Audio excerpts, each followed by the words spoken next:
Capítulo 3, parte 2. Cultivar o relacionamento em torno de Cristo. Outro grande princípio na questão do relacionamento é cultivá-lo sempre tendo Cristo como centro. É importante compreender que isso exige certo esforço de nossa parte, pois o mais natural é desenvolvê-lo em torno de outro interesse qualquer. Pode-se ter amizade com uma pessoa porque ela gosta de jogar basquetebol e com outra porque aprecia pintura. É bom ter interesses comuns no cultivo de um bom relacionamento, mas se isso se torna o centro ou foco de nossa amizade, nosso círculo de amigos ficará bem restrito. Em 1 João 1, verso 3, o apóstolo nos indica o centro correto para um relacionamento duradouro. O que temos visto e ouvido, anunciamos também a vós outros, para que vós igualmente mantenhais comunhão conosco. Ora, a nossa comunhão é com o Pai e com seu Filho. João afirma que Cristo é o núcleo da verdadeira comunhão. Diz também que o verdadeiro relacionamento deve desenvolver-se em torno do conhecimento de Cristo. Isso não significa que seja errado termos outros interesses em comum com a pessoa quem estamos aconselhando.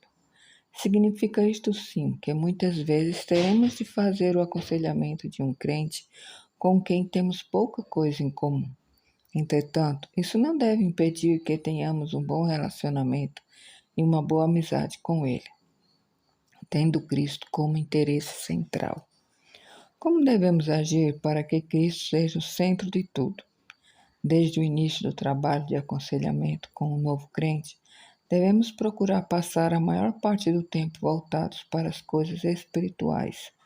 Isso não significa passar o tempo todo falando à pessoa, mas sim devotar a maior parte do tempo em comunicação espiritual, criando uma atmosfera de comunhão espiritual. Temos de aprender a falar com naturalidade do que Deus está operando em nossa vida e do que Ele está nos ensinando através de Sua palavra. Isto só ocorre naturalmente quando agimos assim desde os estágios iniciais do relacionamento. Se este se desenvolver em torno de outro interesse, teremos de forçar a mudança do assunto para que as coisas espirituais, que dessa forma se tornam desnatural e estranha.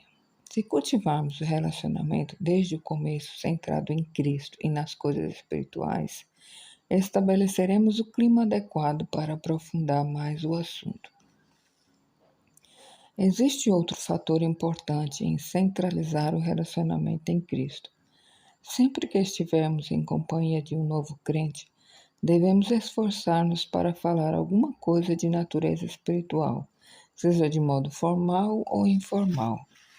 Como o ensino e a comunhão formais terão de ocorrer naturalmente, quando nos reunimos para estudar um dos pontos do aconselhamento, não haverá necessidade de elaborarmos os aspectos formais do princípio.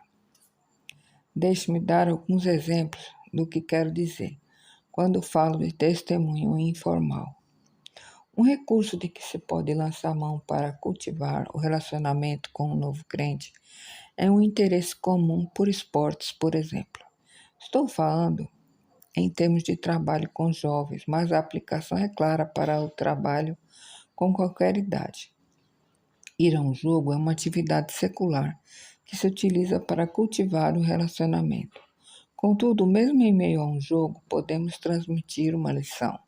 Conheço uma pessoa que contou que esse foi um dos meios que Deus usou para operar uma transformação clara em sua vida, com relação a determinada atitude sua.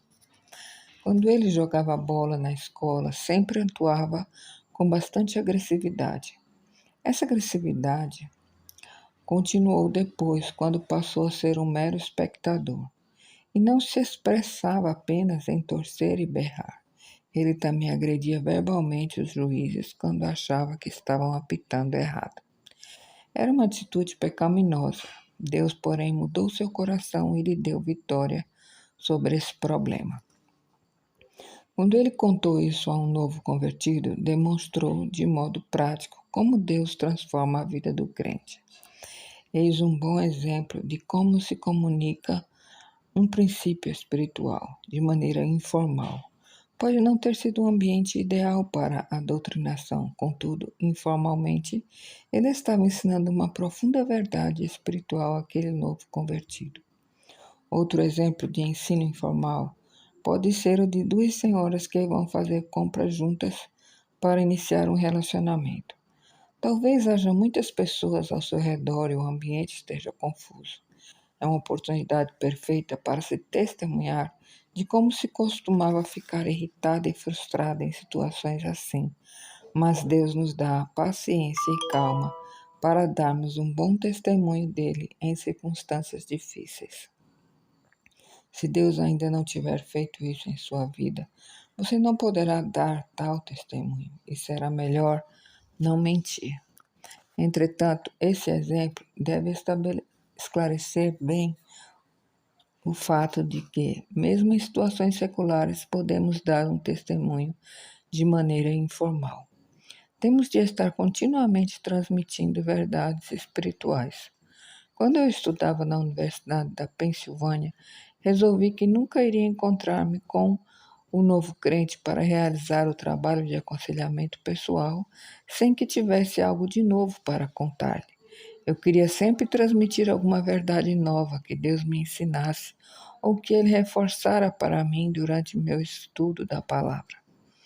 Desde então, Deus tem me fortalecido e nunca deixei de transmitir uma verdade nova para um novo crente quando o encontro para o trabalho de aconselhamento.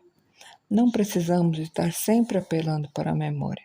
Se estivermos estudando a palavra, o Senhor nos dará uma lição construtiva a cada vez que a lermos.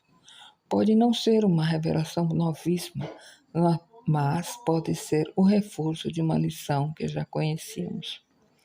E sempre podemos transmitir a outrem esse tipo de lição.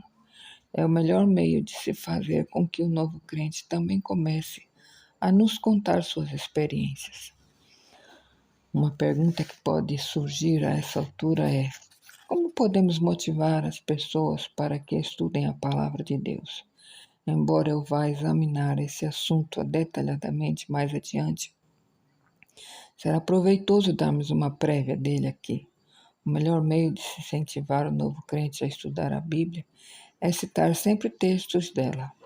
Quando estivermos conversando sobre as dificuldades dele e contar como os aplicamos na solução de nossos próprios problemas, Jesus incentivou os seus seguidores a empregarem a palavra de Deus, principalmente utilizando-a ele mesmo. Para responder às suas perguntas e solucionar seus problemas, em 160 ocasiões, ele citou textos do Antigo Testamento na presença dos discípulos. E é assim também que devemos incentivar as pessoas a usar a Bíblia.